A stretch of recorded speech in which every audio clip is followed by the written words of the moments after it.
I will now call upon Mr. Andrew Scheer, the Honourable Member for the Electoral District of Regina Capel, to address the House for not more than 5 minutes.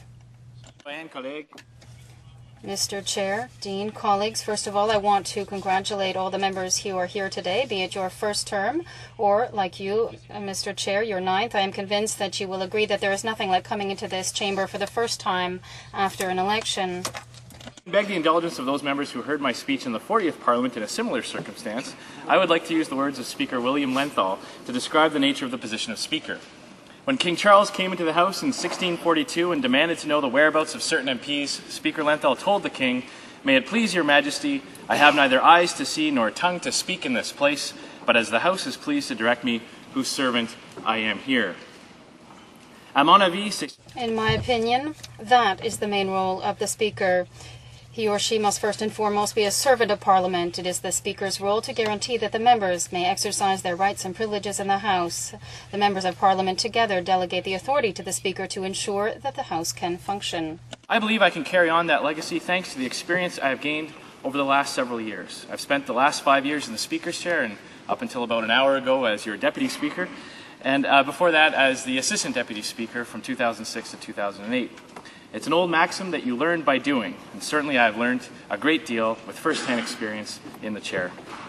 Experience and expertise should count for a lot, and while every candidate before you has many different experiences in different areas that will no doubt be helpful to them, I believe that there's nothing quite like on-the-job training. As Deputy Speaker, I have learned the rules, the procedures and precedents while actually being in the chair. In speaking with many of you, I have received very positive feedback at the impartial and fair way I have presided over the House, and I've always taken care to ensure that all parties, and indeed all individual members, were treated fairly while I was presiding. Now, I have heard some feedback about my age, and I know that I am getting quite old now.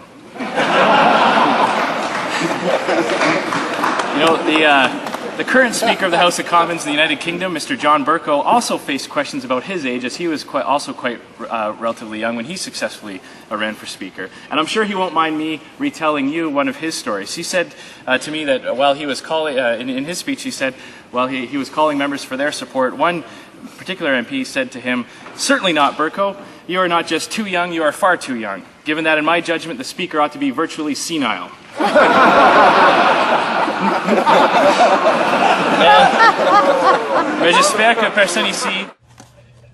I hope that no one here is of that view.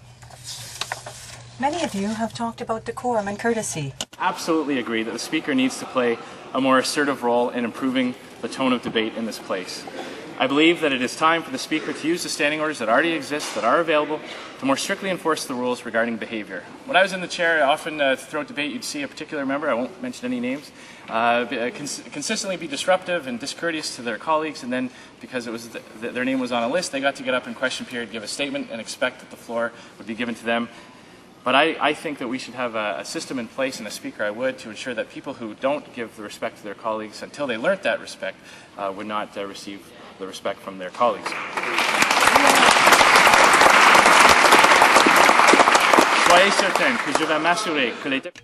Rest assured that I will make sure that members who refuse to respect the rules governing debate not be allowed to speak until they have learned the importance of this House. Noticed a great deal about the way toxic language has crept into our debate. You know, we have a list of unparliamentary words, but I think we can go beyond that, and I don't think unparliamentary language should be constricted to just a technical list. And I think the Speaker should ensure that members follow not just the letter of the rules regarding unparliamentary language, but its spirit as well.